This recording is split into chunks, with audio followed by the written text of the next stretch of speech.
Baik, apa khabar semua? Sihat walafiat insyaAllah.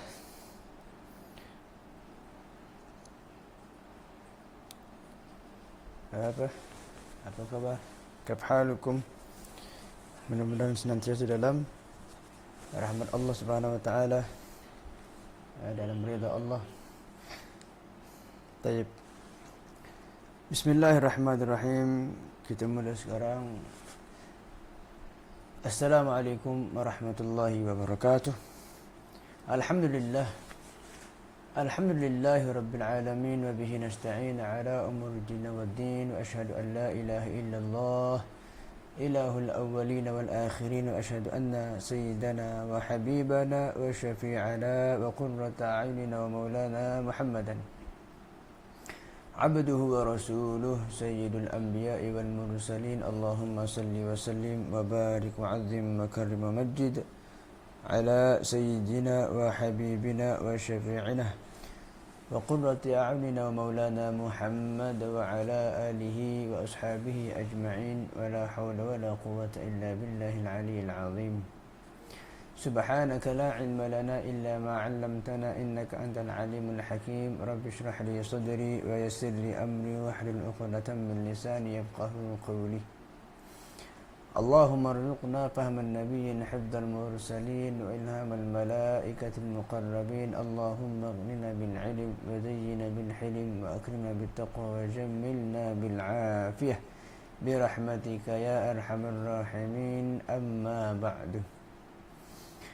فإن أصدق الحديث كتاب الله وخير الهدي هدي محمد صلى الله عليه وسلم وشر الأمور محدثاتها وكل محدثة بدعة وكل بدعة ضلالة وكل ضلالة في النار أو كما قال صلى الله عليه وعلى آله وصحبه وسلم.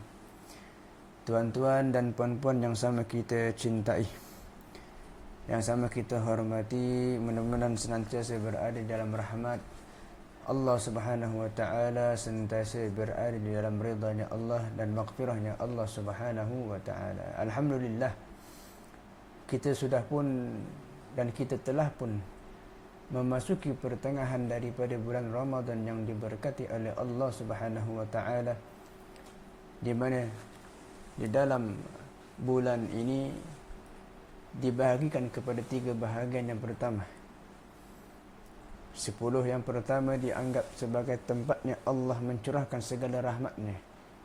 10 yang kedua di mana kita berada di dalamnya, Allah membuka segala pintu maghfirahnya. Allah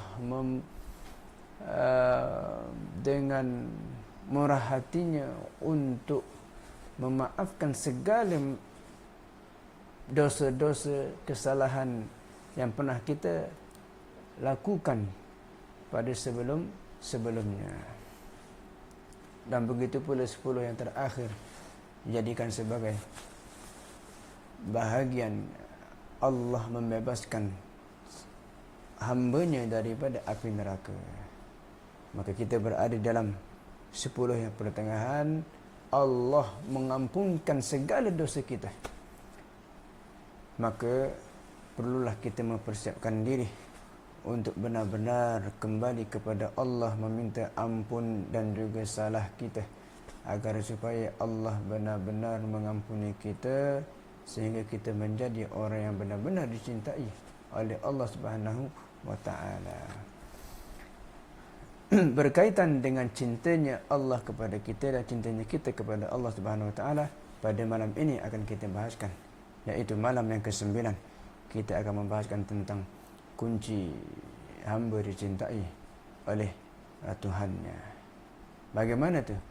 Maka Al-Imam Al-Haddad menjelaskan kepada kita,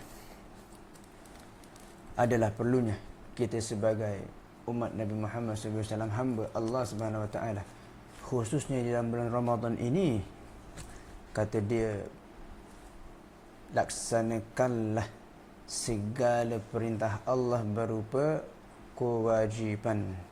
Semua yang diwajibkan ke atas kita, usahakan dengan sempurna untuk kita laksanakan dia. Untuk kita laksanakan perintah Allah yang berupa kewajipan. Usaha. Semua yang diwajibkan ke atas kita ini Allah sudah jadikan sebagai bentuk kewajipan yang tidak mungkin kita boleh negosiasi, tidak ada. Naam. Hanya saja dilihat kondisi dan situasi seseorang. Bila dia itu memang tidak mampu, namun ada cara di dalam syariat untuk dia mencari solusi daripada melaksanakan kewajipan ataupun tuntutan kewajipan ke atas kita. Ada cara dia. Seperti orang berpuasa, macam mana kalau orang tua tak mampu, apa yang mesti dia lakukan? Mesti dia bayar fidyah dan sebagainya. Itu tetap saja dia mesti melaksanakan kewajipan, cuma caranya berbeza. Oleh kerana itulah perkara wajib tidak ada negosiasi dengan Allah Subhanahu wa taala. Begitu pula wajtinabul maharim, berusahalah kita sekuat semampu kudrat kemampuan kita ini untuk meninggalkan, menjauhkan dari segala apa yang telah Allah larang kepada kita. Kita mesti faham tentang rahmat Allah. Kita mesti faham tentang kasih sayang Tuhan kepada hamba yang Dia cipta. Luar biasa rasa kasih sayang Tuhan kepada kita. Kasih sayang Allah Subhanahu wa taala kepada kita itu melebihi kasih sayang seorang ibu kepada anaknya. Sebab apa saya mengatakan demikian? Kerana apa yang telah Allah larang kepada kita itu lebih sedikit daripada apa yang telah Allah halalkan kepada kita. Namun kebanyakan daripada kita lebih lebih suka untuk melakukan perkara yang minoriti, yang kecil, yang sedikit. Allah haramkan kepada kita itu sedikit sangat daripada apa yang telah Allah halalkan kepada kita. Itulah ujian kita sebagai hamba di dunia ini. Apa yang Allah haramkan, itu yang kita nak pergi. Maka kenapa demikian manusia itu tetap saja melakukan itu? Tetap saja dia melanggar. Itu sekali lagi. Manusia ini dicipta daripada unsur hawa nafsu. Dan hawa nafsu ini Allah mencipta bukan untuk menjadi alasan untuk kita menyalahkan Tuhan, tapi ia sebagai bentuk kita itu mendidik keimanan kita. Itu gunanya hawa nafsu, dan gunanya apa yang telah disampaikan kepada kita oleh Rasulullah SAW untuk menjaga hawa nafsu kita. Sebab kita dalam keadaan dalam ujian ni, kita dalam keadaan menduduki peperdasaan. Maka kelak yaumul qiyamah kita akan melihat kita punya result, hasil kita setelah kita diuji banyaknya di dunia. Sekejap saja. Umur kita ini 60-70 tahun je, tak lama pun. Maka sabar di dalam melakukan ketaatan, sabar juga untuk meninggalkan segala perkara yang dilarang oleh Allah Subhanahu wa taala. Maka usaha yang kuat untuk meninggalkan segala perkara yang telah Allah haramkan kepada kita, sikit sangat. Apa yang telah Allah haramkan kepada kita sangat sikit daripada apa yang telah Allah halalkan kepada kita. Itu yang mesti kita take note di dalam akal fikiran kita, menunjukkan bahawasanya inilah bentuk rahmat Allah kepada hamba-Nya. Ternyata demikian. Allah mencipta kita ini pun juga adalah bahagian daripada rahmat-Nya. Allah memberikan nikmat kepada kita lebih banyak daripada apa yang telah Allah tarik daripada kita. Kerana salah kita juga. Sudah tentu kita sebagai orang beriman, ahli sunnah wal jamaah, meyakini bahawa segala yang buruk dan segala yang baik itu datang daripadanya, daripada Allah Subhanahu wa taala. Tapi itu bukan alasan untuk kita menyalahkan Dia, kerana kita sudah diberikan pilihan oleh Dia, Allah Subhanahu wa taala. Kita sudah didatangkan oleh Allah Subhanahu wa taala para orang yang pakar di dalam agama. Kita sudah dilihatkan oleh Allah Subhanahu Wa Taala ilmu-ilmu dan pengetahuan wawasan daripada orang-orang yang mampu menegur kita di dalam masalah agama zahir dan batin. Hanya saja kita sebahagian waktu dan juga sebahagian masa kita tidak pernah mengambilnya, tidak pernah kita maksimalkan kesempatan itu untuk mendidik hati jiwa kita. Sedangkan itulah tujuan kita diciptakan oleh Allah. Motif kita diciptakan oleh Allah di dunia ini untuk menekan hawa nafsu kita menjadi lebih dekat kepada Allah. Itulah tujuannya Allah mencipta kita. Itulah tujuannya Allah memberi kita ujian. Itulah tujuannya Allah Subhanahu Wa Taala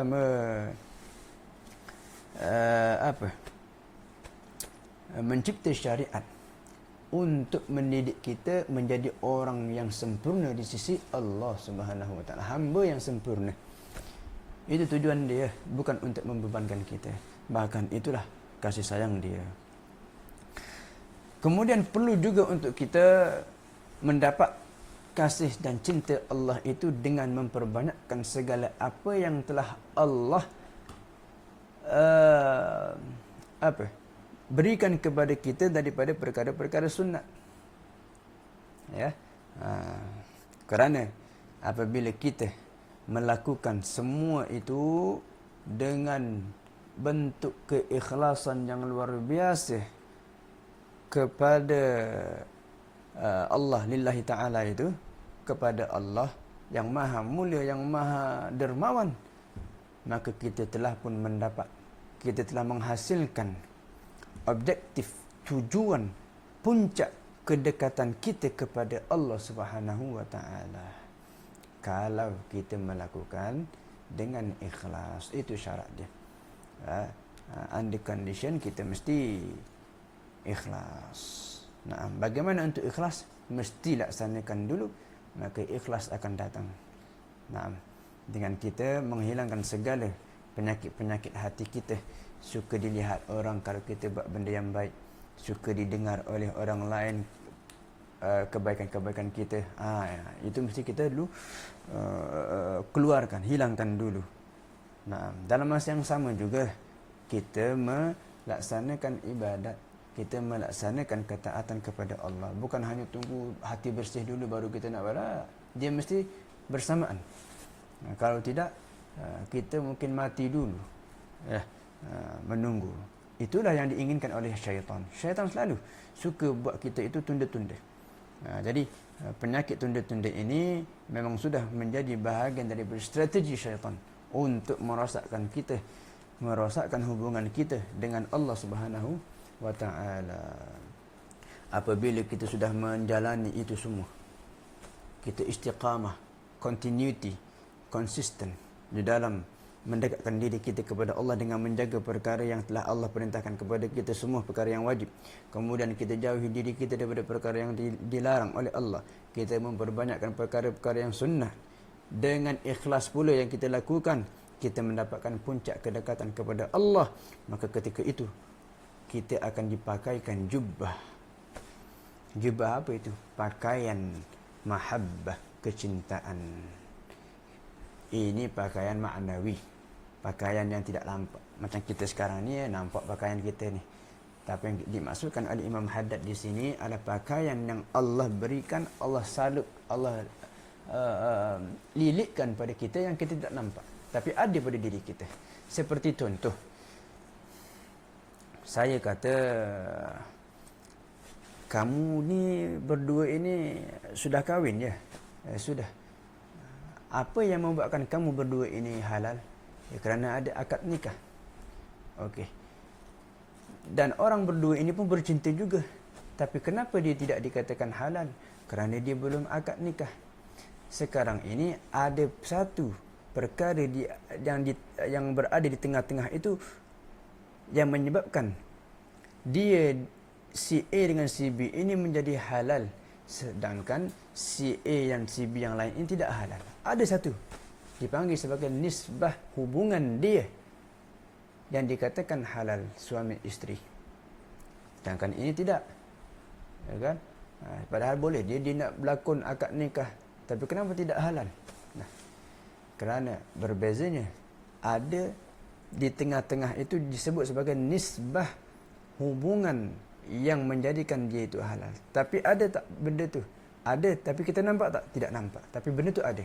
Sama dengan pakaian yang dipakaikan kepada kita apabila kita sudah menjaga perkara yang telah Allah perintahkan kepada kita, Allah larang kita, kita tinggalkan, kita memperbanyakkan perkara-perkara yang sunnah, maka di situ Allah akan pakaikan kepada kita. Pakaian itu disebut pakaian al-mahabbah, khil'atul mahabbah. Itu dia punya istilah dia. Jubbah. Kalau jubbah ini di sebahagian negara ataupun dalam bahasa Arab, dia punya penggunaan dia berbeza-beza. Namun umumnya yang kita faham, jubbah itu adalah pakaian luar. Kalau kita tengok para ulama pakai itu kan, dia begitu. Seakan-akan menunjukkan karisma dan dia punya wibawanya, haibah. Ketika pakai itu, kelihatan dia itu mulia, hebat di hadapan mata manusia. Ini pakaian dipakaikan oleh Allah Subhanahu wa taala.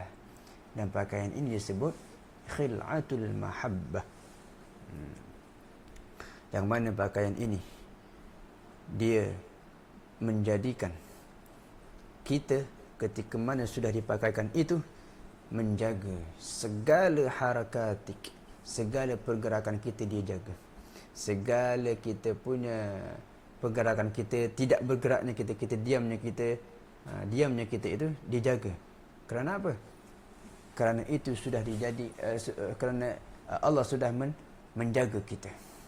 Kalau Allah sudah mula menjaga kita, maka dia akan menjaga seluruh zahir dan batin kita. Yang kita lakukan ini, kita bergerak lillahi ta'ala, kita minum lillahi ta'ala, kita duduk lillahi ta'ala, kita membaca lillahi ta'ala, kita melihat menengok orang lillahi ta'ala, kita bercakap lillahi ta'ala. Dan mudah-mudahan dengan rahmat Allah pun juga kita sentiasa dijaga, sentiasa diberikan perhatian oleh Allah Subhanahu wa taala. Bila sudah kita dipakaikan khil'atul mahabbah, setelah kita dipakaikan jubah cinta daripada Allah. Bila setelah kita berletih, sabar dalam beribadat, sabar meninggalkan segala perkara yang haram, setelah itu baru kita akan dapat. Dan pakaian ini, khil'atul mahabbah ini adalah pakaian yang pertama. Maksudnya dia sudah berada pada satu tingkat, Allah sudah jaga dia. Tingkat yang seterusnya disebut sebagai khil'atul wilayah. Naam, khil'atul wilayah pun dianggap sebagai khil'atul mahabbah juga. Pakaian kewalian. Maksudnya apa? Dia sudah berada di dalam golongan kekasihnya Allah Subhanahu wa taala. Bahkan dikatakan khil'atul khilafah. Menjadi pemimpin para kekasih Allah. Ini tingkatan yang tinggi lagi. Bila itu? Bila dia betul-betul menekan hawa nafsu dia, sabar melakukan ketaatan, sabar meninggalkan perkara yang haram, maka dia akan dapat. Wa qad asyara ilaiha Rasulullah sallallahu alaihi wasallam biqaulihi fima yarwihi an rabbih ta'ala innallaha ta'ala qala. Dan ini sudah diberikan isyarat oleh Rasulullah SAW dulu di dalam hadis dia, yang mana hadis ini beliau riwayatkan daripada firman Allah Subhanahu wa taala. Maksudnya ini hadis qudsi. Ya, Allah berfirman, namun cara fahamnya Rasulullah SAW itulah yang Rasulullah sampaikan kepada kita. Berbeza dengan Al-Quran. Firman Allah Al-Quran, ada firman Allah hadis qudsi. Firman Allah Al-Quran, Rasulullah tidak masuk campur tentang gubahan kata, sebab itu langsung datang daripada Allah. Namun dalam hadis qudsi, Rasulullah menggubah sendiri mengikut pemahaman Rasulullah, dan itu pun juga adalah daripada firman Allah Subhanahu wa taala. Itu namanya hadis qudsi. Jadi apa kata Allah dalam hadis qudsi ini? Allah kata, ma taqarraba ilayya 'abdi bi syai'in ahabbu ilayya mimma aftaradtu 'alaihi. Tidak ada hamba yang lebih dekat kepada aku dengan melakukan sesuatu amalan yang lebih aku suka daripada perkara yang telah aku fardukan ke atas dia. Maksudnya apa? Orang yang menjaga perkara-perkara yang fardu dan perkara-perkara yang wajib, itu sudah cukup untuk meraih kecintaan Allah Subhanahu wa taala sebenarnya. Tapi yang penting dengan syarat dia mesti betul-betul melaksanakan, mesti betul-betul ikhlas, mesti betul-betul menjaga perkara yang telah Allah wajibkan ke atas dia. Itu sudah cukup untuk memancing keredaan dan juga kecintaan Allah Subhanahu wa taala. Ini kata Allah. Wala yazalu 'abdu yataqarrabu ilayya bin nawafil. Dan dia sentiasa mendekatkan diri dia kepada Allah Subhanahu wa taala, kepadaku, kata Allah. Dan dia sentiasa berusaha mendekatkan diri dia kepada aku dengan melakukan perkara-perkara yang sunnah. Hatta uhibbahu, sehingga aku jadi cinta betul kepada dia. Siapa aku itu? Allah Subhanahu wa taala. Fa idza ahbabtuhu, kalau aku sudah cinta kepada dia, kuntu sam'ahu alladhi yasma'u bih, maka aku menjadi pendengaran dia untuk dia mendengar. Wa basarahu alladhi yubsiru bih, dan aku menjadi matanya yang dia guna untuk melihat. Wa yadahu allati yabtishu biha, dan aku menjadi tangannya yang dia guna untuk fungsi tanganlah. Wa rijlahu allati yamshi biha, dan aku menjadi kaki yang dia guna untuk berjalan. Fabi, dan dengan rahmat aku, yasma'u, dia mendengar. Wabi, dan dengan rahmat aku, yubsiru, dia melihat.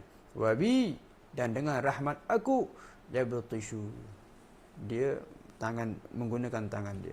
Wabi, dan dengan rahmat aku pun juga, yamshi, dia berjalan. Wala inna sa'alani wala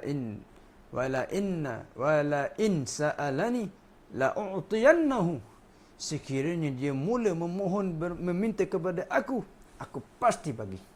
Bila tu? Bila dia sudah mendapat cintanya Allah Subhanahu wa taala. Maka kuncinya apa? Kuncinya apa? Permintaan kita untuk dikabulkan oleh Allah serta-merta, untuk dipermudahkan.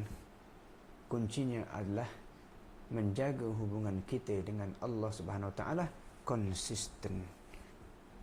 Bukan on off. Sekejap tutup, sekejap terbuka, sekejap begini. Tidak, tapi konsisten menjaga hubungan dia dengan Allah Subhanahu wa taala. La'utiyannahu, aku pasti, kata Allah, pasti, ucapannya Allah itu pasti, firmannya Allah, aku bagi. Kalau Allah sudah mengatakan pasti, adakah kepastian yang lebih hebat daripada kepastian yang Allah Subhanahu wa taala? Kita boleh fikir sendiri. Wala in ista'adzani la u'idzannahu, apabila dia meminta perlindungan daripada aku pasti melindungi dia. Segala apa? Segala apa yang dia minta untuk berlindung, Allah akan jadi perlindungan untuk dia. Maka lihatlah, kata Imam Haddad, apa yang telah hadis kursi ini berbicara dengan kita. Maksudnya Allah Subhanahu wa taala berbicara daripada segala rahasia dan juga makrifat pengetahuan yang kita kira perlu untuk kita berikan perhatian. Wa ta'ammal, dan perhatikanlah segala detail, selamilah firman Allah Subhanahu wa taala ini, dan apa yang telah seorang hamba yang diberikan taufik oleh Allah, apakah yang dia dapat. Tengoklah, perhatikanlah. Tengok apa yang Allah sebutkan tadi. Apa yang dia akan dapat? Kedudukan yang tertinggi.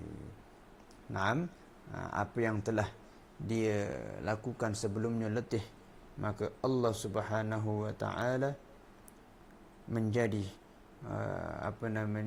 segala bentuk penjagaan untuk dia, segala perlindungan untuk dia, segala permintaan permohonan pun dia akan dikabulkan serta merta, kata Allah Subhanahu wa taala. Mesti jaga hubungan itu.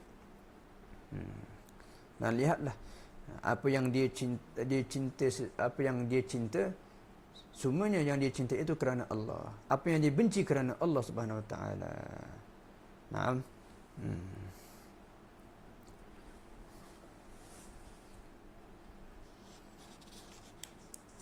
Dan ini semua kerana setelah dia melaksanakan perkara yang telah Allah fardukan kepada dia, dan dia telah memperbanyak segala perkara yang telah Allah sunatkan kepada dia untuk dia mendapatkan hubungan yang sangat dekat kepada Allah Subhanahu wa taala. Naam. Maka dalam bentuk perjalanan kita mendekatkan diri kita kepada Allah, apapun yang kita lakukan daripada amal ibadat, satu benda yang mesti kita pegang dan satu benda yang mesti kita jadikan sebagai jadikan sebagai kita punya pekerjaan batin, pekerjaan yang bukan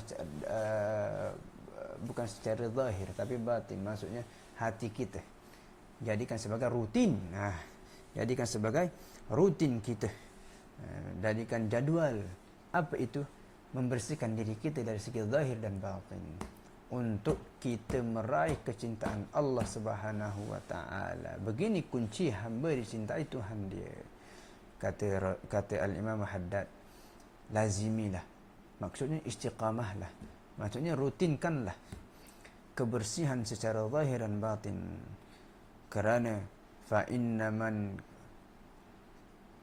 kamulat nadhafatuhu sara bi ruhihi wa sariratihi malakan ruhaniyan. Siapa orang yang kebersihan dia itu sempurna zahir dan batin,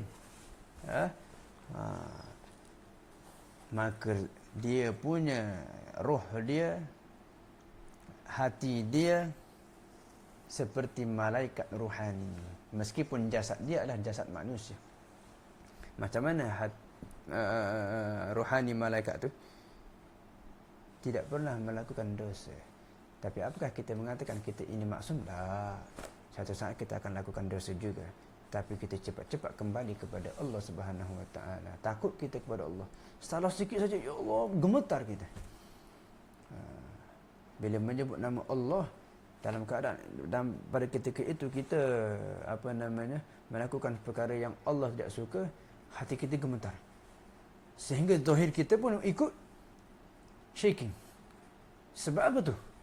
Sebab ruhaniyah kita sudah menjadi ruhaniyah malaikat. Ruhaniyah malaikat. Sebab apa? Sebab kita menjaga kesucian zahir dan batin kita. Bila mana sempurna, kata dia, kalau kesucian zahir dan batin kita ini sempurna, maka hati dan ruh kita menjadi malakan ruhaniyan, malaikat ruhani. Hati, ruh kita seperti malaikat. Meskipun badan kita, penampilan kita, personality kita masih manusia. Itulah yang disebutkan oleh Rasulullah SAW, buniyad dinu ala nawafah. Agama ini dibina, asasnya, dasarnya, basicnya, dia punya foundation adalah bersih, nawafah, zahir dan juga batin. Dalam hadis lain Rasulullah mengatakan, innallaha nazifun. Allah itu bersih suci, yuhibbun nadhafata, dan dia sangat cinta dan suka kepada kebersihan dan kesucian. Bagaimana kita dapat menghasilkan kesucian batin? Adalah dengan bitazkiyatin nafsi, mensucikan hawa nafsu kita. Mesti kita lemahkan hawa nafsu kita sehingga hawa nafsu kita itu menjadi putus asa. Seperti mana dalam malam-malam yang telah lalu kita sudah sampaikan, lakukanlah satu rutin yang bila mana kita itu melanggar rutin itu, kita mesti qada balik. Kita mewajibkan ke atas kita, mesti paksa. Ya Allah, letihnya, paksa. Sebab apa? Kita sudah buat rutin ni. Jangan sampai kita tidak mengqada apa yang telah kita lewatkan, apa yang sudah kita tinggalkan pada hari itu. Kita tidak buat rutin kita tu, kita qada pada waktu malam ataupun waktu-waktu lain yang kita boleh qada, untuk menekan hawa nafsu sehingga hawa nafsu itu terpaksa mengikut kita. Jadi apa? Setelah itu kita akan melakukan perkara-perkara ibadat itu senang, tak letih. Nah, tapi itu orang yang salik ni, dia mesti letih dulu. Oh, letihnya. Tapi suatu saat dia akan sampai pada nasik, kata Imam Haddad. Orang yang sudah sampai nasik ini tidak letih. Nafsu dia itu sudah lemah. Nafsu dia itu sudah tidak ada makan. Sebab apa? Ruhani kita ini sudah kita beri makan banyak. Macam mana kita menekan hawa nafsu kita? Rutin kita itu. Sebab itu penting jadi orang disiplin. Pagi mesti baca ni, ini kena baca ni, ini kena buat ni, nanti aku kena solat ni, nanti aku kena, begitu rutin dia. Itu maksudnya. Itu maksud dia. Baik. Membersihkan hawa nafsu kita dengan gitu cara dia, antaranya daripada perkara-perkara yang buruk akhlaknya, seperti sombong, riak, hasad, hubbud dunya, cinta dunia, dan juga wa akhawatiha, dan saudara-saudara penyakit-penyakit hati ni. Geng-geng penyakit-penyakit hati ni semua mesti kita hilangkan. Antara sombong apa, bila mana dinasihatkan tidak mahu dengar, ini sangat bahaya tu. Kita sangat takut, ya. Apa lagi bila mana ada berlaku dalam kehidupan kita sesuatu hal, tapi kita tidak mengambil iktibar daripada perkara itu, ini sombong termasuk juga, ya. Dan sombong ini tidak ada obatnya kecuali kita saja yang boleh mengubati. Lihatlah bagaimana iblis, dia tidak mahu mengubati sombong dia, tapi begitulah senario yang Allah ingin buat. Dan dia malah berjanji, minta izin kepada Allah untuk merosak kita. Ya Allah izinkan. Kita jangan ikutlah. Mesti mensucikan hati kita daripada penyakit-penyakit hati. Kemudian kita hiaskan kita punya hawa nafsu dengan akhlak yang mulia, seperti tawaduk.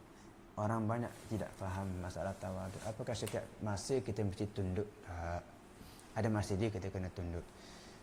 Tawaduk itu bukan zahir. Tawaduk itu hati. Kan kita berbicara tentang hawa nafsu ni. Apabila kita berbicara tentang batin hawa nafsu, maka yang kita tundukkan adalah hawa nafsu kita, bukan kita punya fizikal. Tapi kalau fizikal kita mengikut juga, ya bagus juga, tak ada masalah. Tapi mestilah pada tempat yang sama. Maksudnya pada tempat yang betul.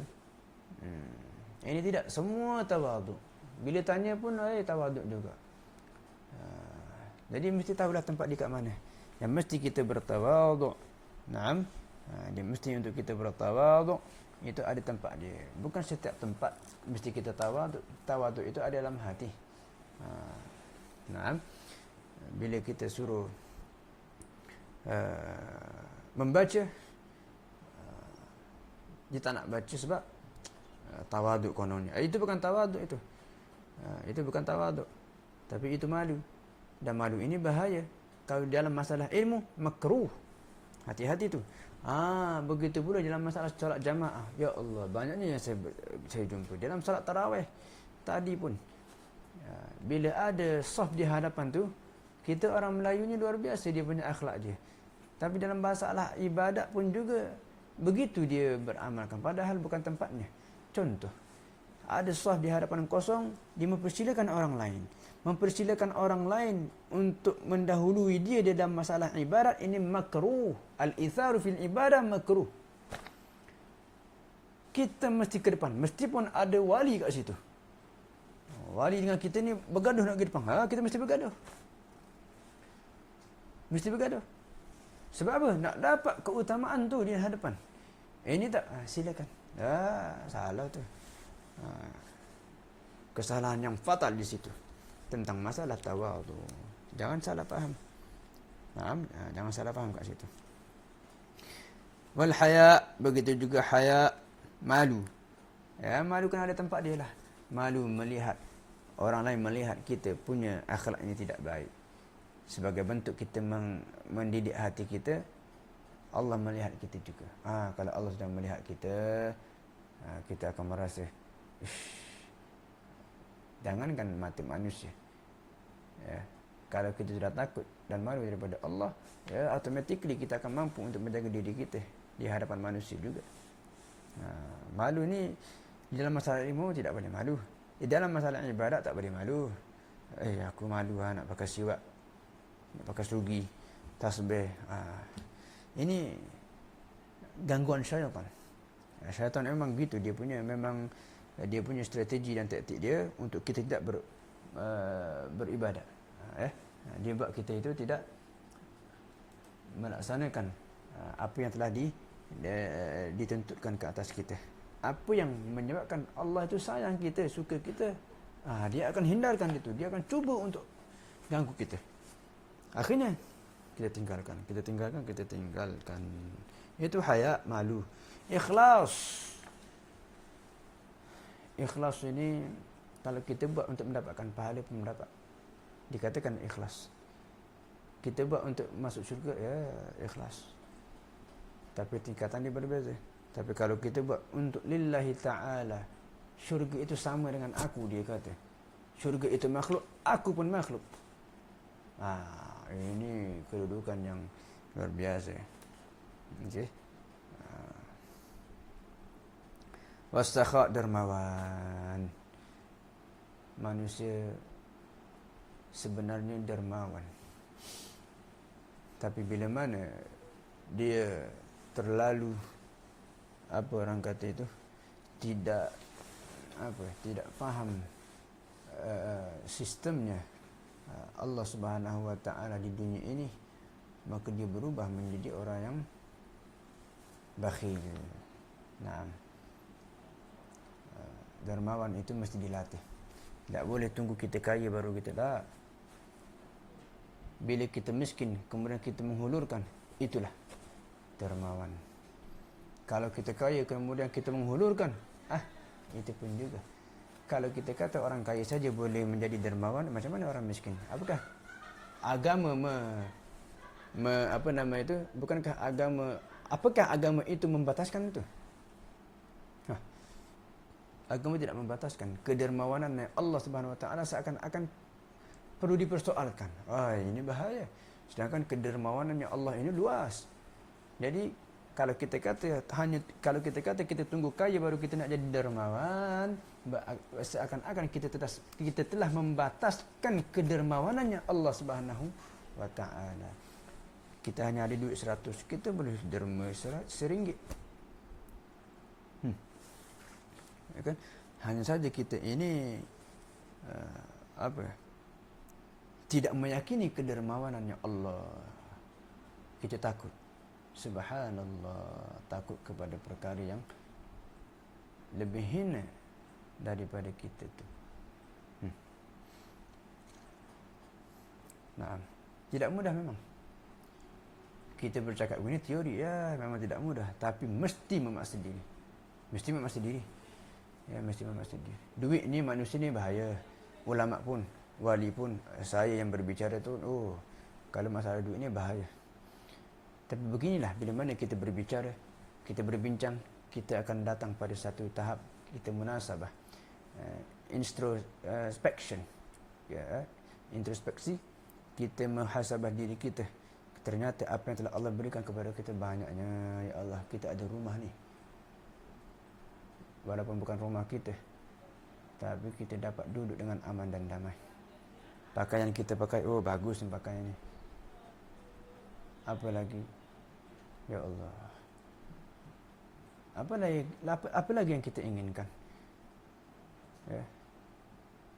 Kalau kita cerdas di dalam berniaga, cuba tengok orang-orang yang berniaga tu, yang jujur, keuntungan yang dia bagi pula kepada staf-staf dia, kepada murid-murid dia, ya kan? Dan itu bagus. Dia tak perlu habiskan duit itu untuk bayar teks, tapi dia kembalikan itu semua kepada staf dia, membahagikan staf dia. Kan bagus juga tu. Dan bukankah begitu? Saya rasa orang yang berniaga lebih tahu daripada saya. Jadi itu pun termasuk daripada kedermawanan juga tu sebenarnya. Ya. Tengok kemampuan kita. Tapi mesti memaksa diri. Mesti tu. Tidak boleh orang tu dia menunggu kaya seperti mana yang kita kata. Tak ada. Tidak ada dia punya sistem gitu dalam itu. Mesti memaksa diri, mesti memaksa diri. Susah, memang susah. Kena paksa. Barulah kita akan terbiasa. Bermula dengan paksaan. Setelah kita biasa, kita akan berada dalam situasi, kondisi, satu tahap yang kita akan terus konsisten membiasakan diri. Bila sudah kita kebiasaan itu sudah menjadi kita punya makanan, di situ kita akan ditajallikan oleh Allah. Allah nampakkan Di situ kita akan merasakan ketenangan, kebahagiaan. Tidak menjadi masalah. Kerana apa yang kita ada, semuanya akan kita tinggalkan. Saya teringat tentang kisah almarhum. Saya beberapa hari kita bercakap dengan kita punya orang tua kita, ayah kita, tentang ustaz kita, Ustaz Nadir Al-Maghfurlah almarhum. Orang yang luar biasa. Saya kira dia adalah pakar dalam usuluddin. Dan saya akhir-akhir daripada pertemuan kita itu, jatuh cintanya kita kepada dia itu luar biasa. Setelah dia hilang daripada pandangan kita, oh itu betul-betul menyayat kita punya hati. Ketika kita bercerita itu, kita ingin seakan-akan nak pergi berjumpa dia. Ustaz Nadir ni luar biasa. Seorang yang tidak, saya kira orang, ya Allah, orang yang ikhlas. Saya melihat itu. Kita saksikan dia orang baik dan alim di dalam usuluddin. Ya, sebagian ilmu lah, tidak semua. Ya. Dan dia bayangkan apa yang dimiliki, kertas-kertas yang ada di rumah dia, cincin itu, untuk menyelesaikan masalah dia punya harta yang sedikit itu pun kita sudah bingung selesaikan. Betul ataupun tidak? Bagaimana dengan kita ada rumah besar ni? Macam mana kita nak selesaikan kita punya amanat? Cuba fikirkan, kepada siapa yang kita, macam mana kalau kita mati? Segala hutang dan juga kita punya itu ditanggung. Setiap perbuatan kita yang bertanggungjawab. Ustaz Nadir, orang yang luar biasa. Dia tidak pernah mencipta masalah dengan manusia. Bahkan dia yang memberi manfaat kepada manusia banyak.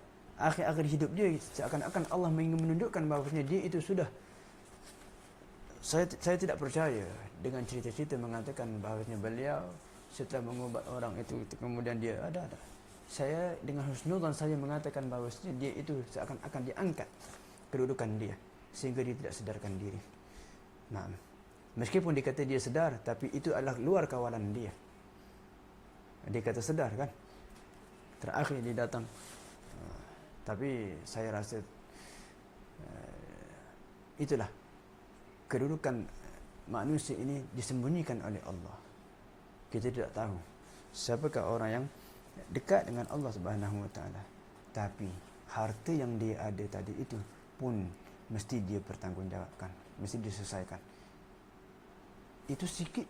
Kita ni ada jam, ada telefon, ada rumah, ada duit, ada perniagaan, ada la ilaha illallah Muhammadur Rasulullah sallallahu alaihi wasallam. Maka mestilah kita kembali kepada Allah Subhanahu Wa Taala untuk membersihkan, mensucikan hati kita. Naam. Jadi secara zahir demikian, batin demikian. Itulah yang saya kira boleh saya sampaikan pada malam ini. Bagaimana kita boleh meraih dan memancing kecintaan kita, kecintaannya Allah kepada kita adalah dengan menjaga segala apa yang telah Allah perintahkan dan juga Allah larang, dan menambah perkara-perkara yang sunnah. Inilah yang kita lakukan pada bulan Ramadan ini, yang mudah-mudahan kita minta agar supaya kita konsisten setelah kita berpuasa sebulan ini, untuk kita menjaga hubungan kita, konsisten hubungan kita dengan Allah Subhanahu Wa Taala. Kata Rasulullah, man shoma ramadhana thumma atba'ahu min sittan min syawal kasiyamid dahri. Siapa orang yang berpuasa pada bulan Ramadan kemudian dia mengikuti setelah itu pada bulan Syawal dengan puasa 6, maka seakan-akan dia berpuasa setiap setahun penuh. Begitu. Setelah itu ada lagi puasa Isnin Khamis, ada puasa putih, ada puasa Muharram pula nanti. Begini cara kita menjaga hubungan kita dengan Allah Subhanahu Wa Taala. Bagaimana dalam Ramadan kita jaga mata kita daripada perkara yang haram, begitupun juga di luar Ramadan. Sekarang ini kita terbiahkan diri kita didik diri kita, terbiah diri kita. Sebulan kita sudah terbiasa, bulan nanti kita akan terbiasa itu. Aku malam Ramadan aku jaga. Jadi dia tak kenapa ni aku buat ni? Itu biar sampai jadi kita merasa begitu. Nah, baik, sebelum kita tutup kita punya majlis kita, program kita pada malam yang ke-9 ini, mari kita baca bersama zikir daripada zikir-zikir Ramadan. Bismillahirrahmanirrahim. Asyhadu an la ilaha illallah, nastaghfirullah, nas'alukal jannata wa na'udzu bika minan nar. Asyhadu an la ilaha illallah, nastaghfirullah, nas'alukal jannata wa na'udzu bika minan nar. Asyhadu an la ilaha illallah, nastaghfirullah, nas'alukal jannata wa na'udzu bika minan nar. Allahumma innaka 'afuwun karim tuhibbul 'afwa fa'fu 'anna.